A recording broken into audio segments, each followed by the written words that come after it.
स्तवं परमेश्वर ॐ नमस्तुभ्यं वीरवक्षं नमस्ते दिव्यचक्षुषे नमः पिनाकहस्ताय वज्रहस्ताय वै नमः ॐ नमः शेतं महादेव लोकानं गुरुमीश्वरं पुंसो पुंसकामानं कामो पुराम रङ्गीतं कामपुराम रङ्गीतं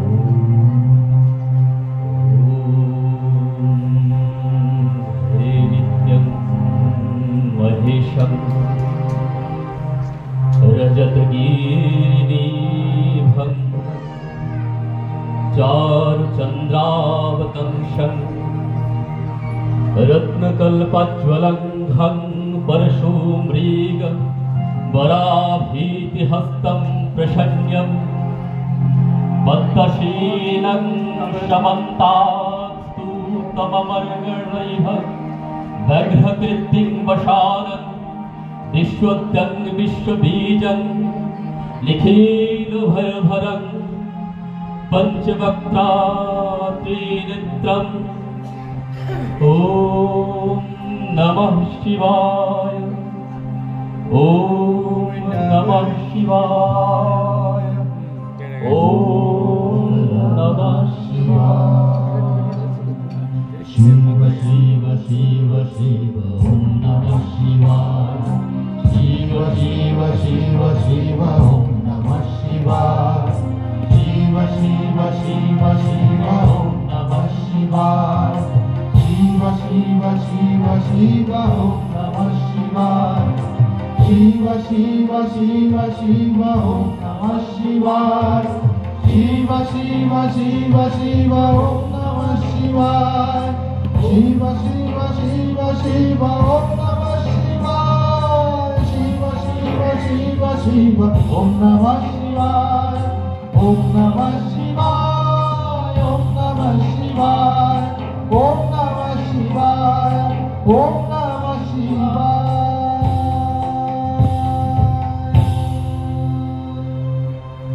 তাই তো দেখা যায় ভারতের যত ধর্মগ্রন্থ আছে সবের যুগে সবের মধ্যে যুগের প্রশংসাই করা হয়েছে গো। গীতা গ্রন্থে তো পুরোটাই যুগের শিক্ষা বলেছেন ভগবান কৃষ্ণ অর্জুনের মাধ্যমে। তার সমস্ত কথাগুলোই যোগেরই তত্ত্ব। তথায় কোথাও কি বলা আছে আমার একটি মূর্তি করে পূজা করো বা কৃষ্ণ কৃষ্ণ করে ডাকো? তথায় বলা আছে তব শিবধিক যোগী জ্ঞানীভীমতোধিক কর্মীভ্রষ্টাধিক যোগী তস্মাদ যোগী ভবার্জুন। তাই ব্রহ্মগুরু বলেছেন তোমাদের সাধন এমন হওয়া চাই যাতে তোমরা জীবদ্দশায় মৃতবৎ হয়ে যেতে পারো। আর জেনে রাখবে শিবই হচ্ছেন আদি গুরু অবস্থা। শিবের যে নামকরণ কোন শব্দ জাত গো? সব শব্দ জাত, সব মানে মৃত। তাই এমন সাধন আমাদের করতে হবে, আমাদের মৃতবৎ হতে হবে, তবেই তো এই সাধনের শেষ পর্যায়ে ব্রহ্মে লীন হওয়া যাবে। তারা যে তাদের জীবদ্দশাতেই শিবতুল্য অবস্থায় অবস্থানরত হতে পেরেছেন মহান যোগীকুল এই যোগের হাত ধরে। আর তাই তো তারা তাদের জীবনে গুরুবাদ অবস্থায় উন্নীত হতে সমর্থ পুরুষ হয়েছিলেন।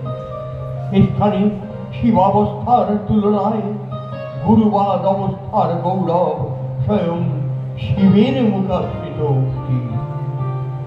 এখানে যে উক্তি প্রচলনে সমগ্র মঠ মন্দির মিশন একমতে একভাবে শ্রদ্ধামান হচ্ছেন, শিবরুষ্ট হলে গুরু রাখিবারে পারে, গুরু রুষ্ট হলে শিব রাখিবারে নারে। অর্থাৎ শিব যদি রুষ্ট হয়ে যান, গুরু ভক্তকে রাখিবারে পারে, কিন্তু গুরু যদি রুষ্ট হন, শিব রাখিবারে নারে। আজ এ কারণেই তো এ আশ্রম ব্রহ্মগুরুর শ্রীচরণে অর্পণ করে ব্রহ্মগুরু আদিমা তথা আদ্যামা গান গাইলেন। ইচ্ছা মইয়া শ্রমিতে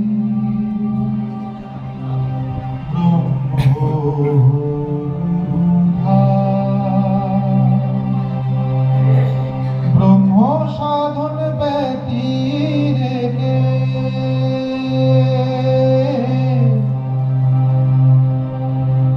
ব্রহ্ম সাধন ব্যতিরেকে করে না কোনো গুণগান। ইচ্ছা মইয়া শ্রমিতে ব্রহ্ম গুরুধাম। ইচ্ছা মইয়া শ্রমিতে ব্রহ্ম গুরুধাম। ব্রহ্ম সাধন ব্যতিরেকে ব্রহ্ম সাধন ব্যতিরেকে করে না কোনো গুণগান। ইচ্ছা মইয়া শ্রমিতে ব্রহ্ম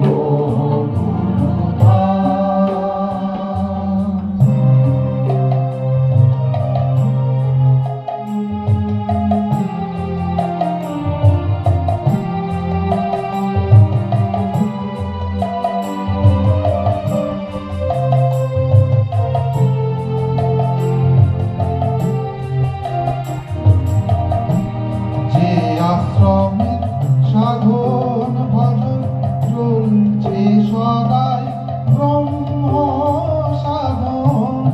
যে আশ্রমের সাধন ভজন চলছে সদাই ব্রহ্ম সাধন। সাধন বিনা হয় না চিন্তন, সাধন বিনা হয় না চিন্তন।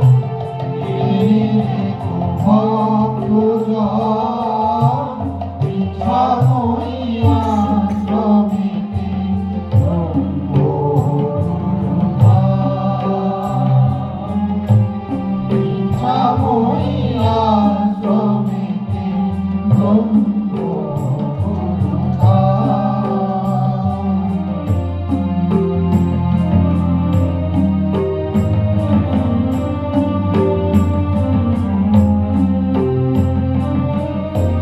শাস্ত্রবাদী সাধনধাম গড়েছেন ব্রহ্মগুরু। মিলে গোহে ভাই অমূল্য মুক্তিকামী ব্রহ্ম সাধন। শাস্ত্রবাদীর সাধনধাম ব্রহ্মগুরু। মেরে গুহে ভাই অমূল্য মুক্তিকামী ব্রহ্ম সাধন।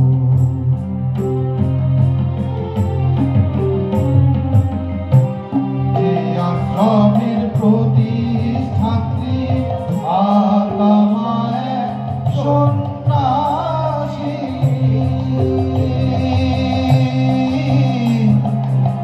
মা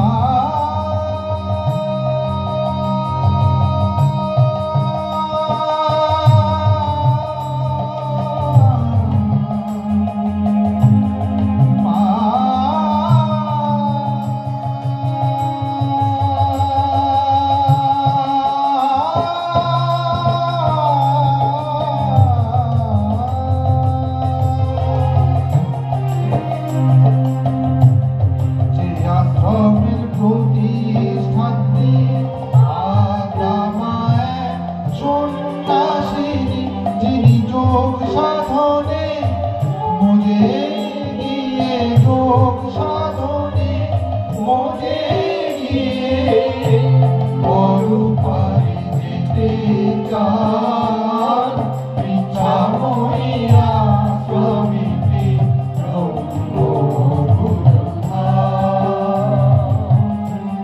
ইচ্ছাময়ীরা স্বামীতে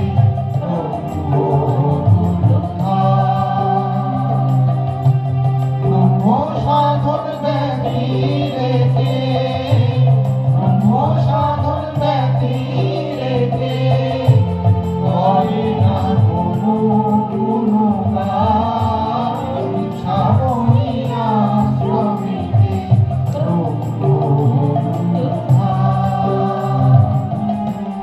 ইচ্ছাময়ীরা স্বামীতে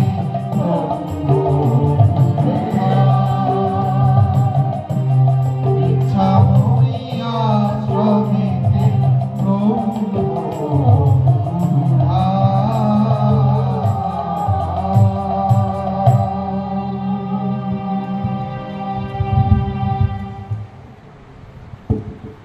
আজ ইচ্ছাময়ী মাতৃ আশ্রমের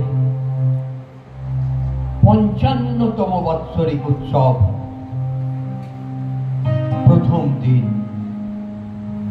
প্রথম দিনের আমরা সমাপ্তিতে প্রায় এসে গেছি।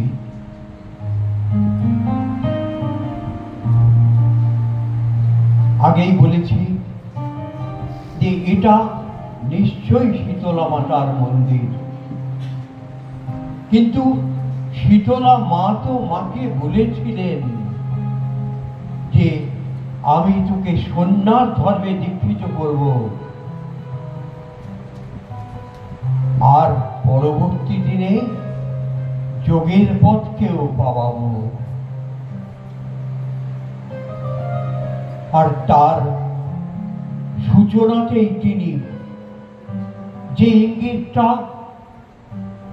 আমাদের মাকে দেখিয়েছিলেন, জলের উপর দিয়ে হেঁটে হেঁটে আসলেন এই দিঘি।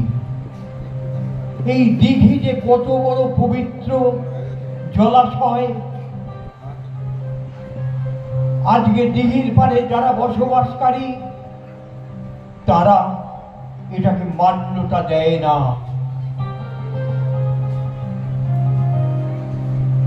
যে জলের উপর দিয়ে মা হেঁটে এসেছেন, যিনি কালীর অঙ্গ থেকে বিচ্যুত হয়ে শীতলার রূপ ধারণ করেছেন, ওই শীতলা ওই নম বলে পুজোটা দিলেই ভক্তরা মনে করে আমি সেরে ফেললাম। তা নয়, শীতলা শব্দের তাৎপর্যটাকে বুঝুন। যিনি এই বিশ্ব সংসারকে শীতল করতে চাইছেন, শীতল হও তোমরা, অর্থাৎ তোমাদের হৃদয়টাকে শান্ত শীতল করে তোলো, তবেই তো জীবন ধন্য হবে। অশান্ত অশীতল শরীরের কোনো মূল্য থাকে না গো। ওই জন্মায় আর ভোগবাদে ঢুকে অবশেষে মৃত্যুবরণ। এইটাই কি আমাদের জীবন? শুধু জন্মাবো আর তিল তিল করে বেড়ে উঠবো, আনন্দ ফুর্তি করব আর মরে যাব? অথচ গীতায় বলেছেন পুনর্জন্ম ন বিদ্যতে, পুনর্জন্ম আর হবে না তোমার। তাহলে কেমন লিঙ্ক দেখুন, মা শীতল করছেন সেই গীতার শিক্ষাকেই ধরে। গীতার শিক্ষা তো আজ থেকে ৫,০০০ বছর আগে, কিন্তু এই সৃষ্টি কিন্তু আজ এটা ষষ্ঠ আবর্ত চলছে। সত্য শ্রেতা দাপর কলির ষষ্ঠ আবর্ত ব্রহ্মগুরু বলে গেছেন। আমার গুরুদেব এখানে আনুমানিক একটা শিক্ষা দিয়ে গেছেন। একটা সার্কেল, বৃত্তের অর্ধেক অংশটা সত্যযুগ, একটা আনুমানিক হিসাব ৫০,০০০ বছর। তারপরে অর্ধেকে তিনটে ভাগ হয়েছে। অর্ধেকে এই বসে পড়ে তোমরা, ক্রিয়াবান এই বসে বসো, কোথায় যাবে তুমি? বয়স হয়ে গেছে, এই শিক্ষা তাহলে আমি এখানে বন্ধ করে দেবো তোমাদের এই সমস্ত, তোমরা আসবে না, কেউ কেউ আসবে না উৎসবে, আমার দরকার নেই। যারা শান্ত ভদ্র তারা আসবে। তাই জন্যে আমাদের শাস্ত্রে পণ্ডিতগণ বলেছেন, একটা পণ্ডিত ভালো, হাজার মূর্খ ভালো নয়। মূর্খদের দিয়ে কিছু হবে না। মূর্খ মানে কে? চঞ্চল অস্থির যারা, তারা মূর্খ। মূর্খটা কোনো খারাপ নয়, সংজ্ঞাটা খারাপ নয়। এত ভাইটাল একটা আলোচনা। তাহলে গীতায় আমরা পাচ্ছি পুনর্জন্ম নবিদ্যাকে। আর মা শীতলা আমাদের শীতল করে দিচ্ছেন। তাই বলে আমি বলছি না তোমরা শীতলার দিকেই তোমরা অগ্রসর হও। ও অবস্থাগুলোকে আস্তে আস্তে করে এই ক্রিয়াযোগের মাধ্যমে পার করো।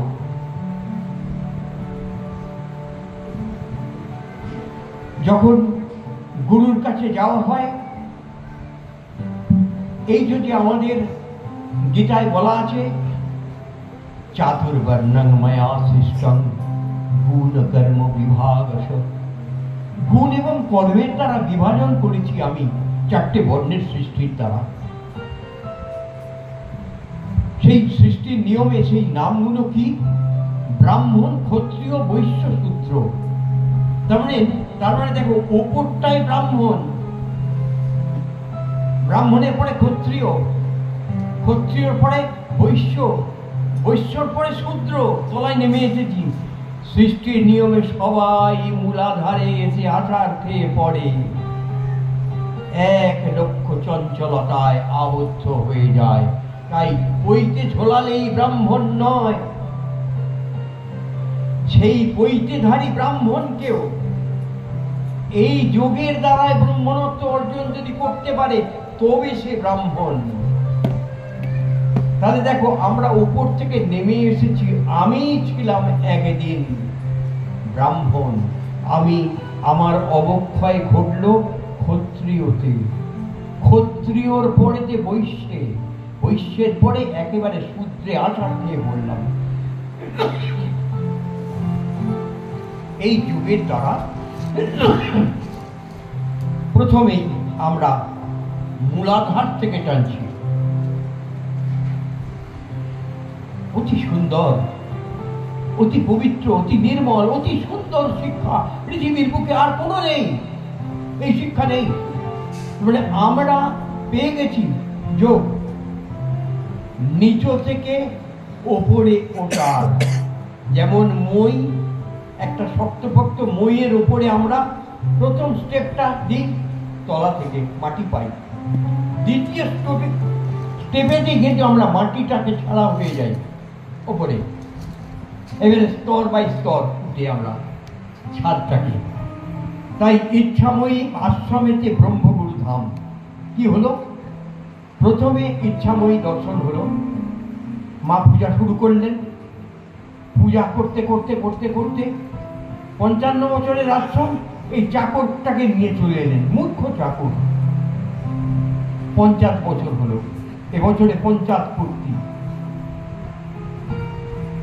এই চাকর হয়ে এসেছে, আর কিছু নয়।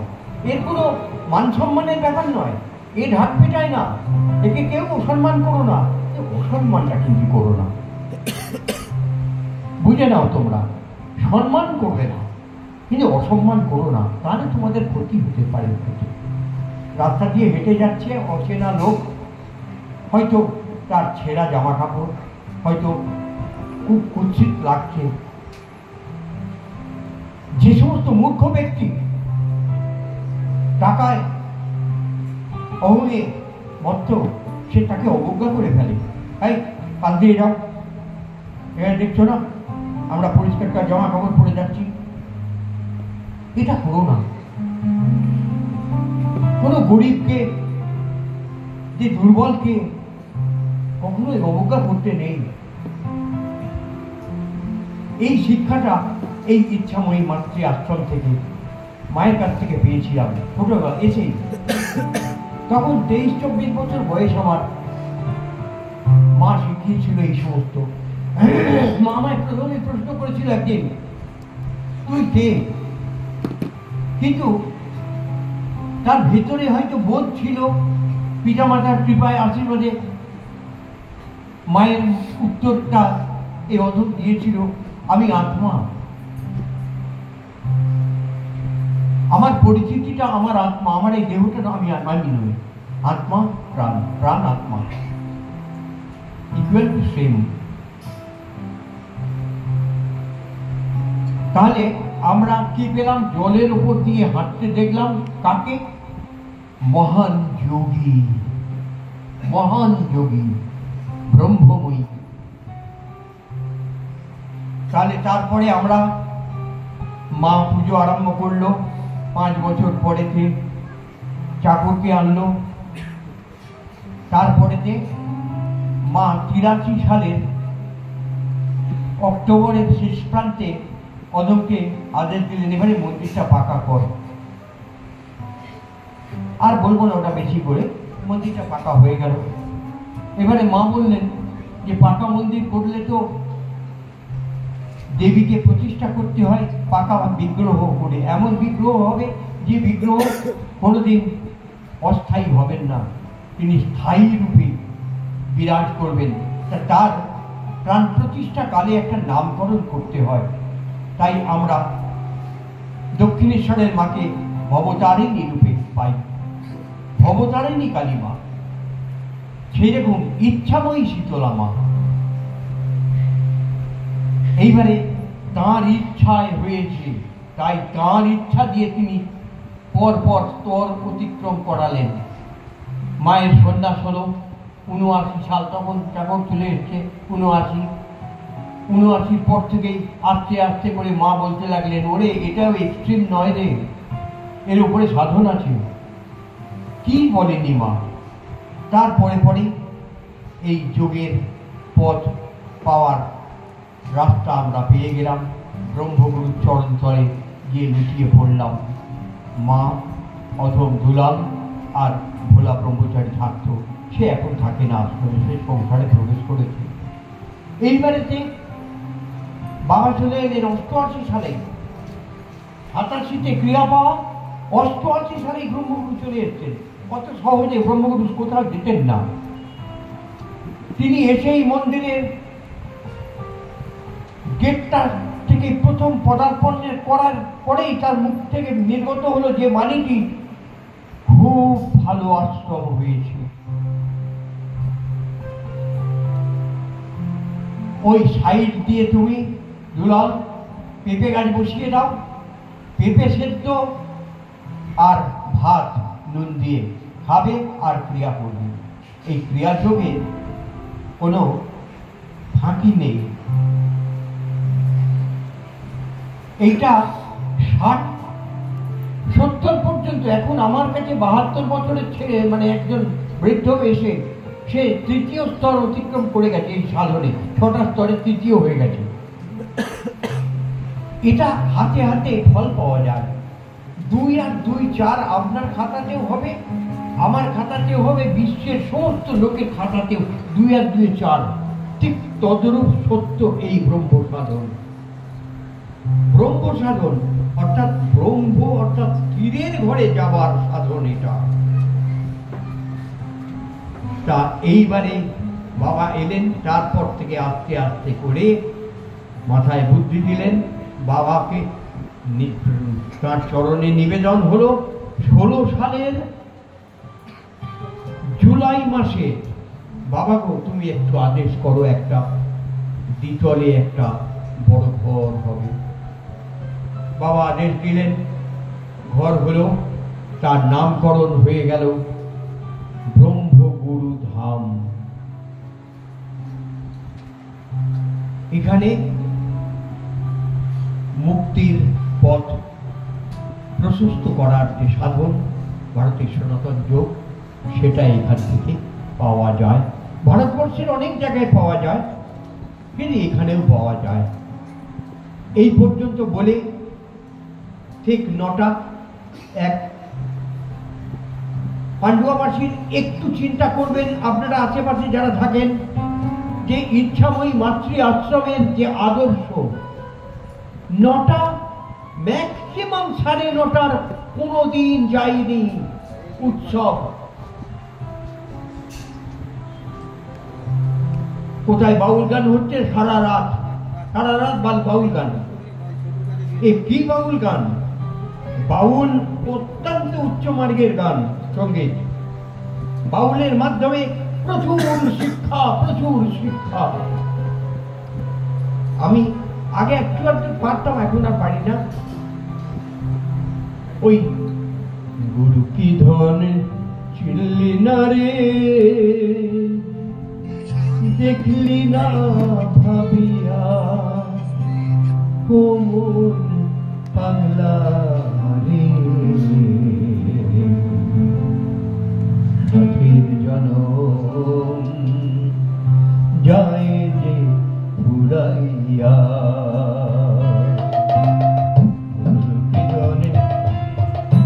চিনলি না রে, দেখলি না ভাবিয়া, কোমল পাগলা রে, সাথীর জনম যায় যে ফুরাইয়া।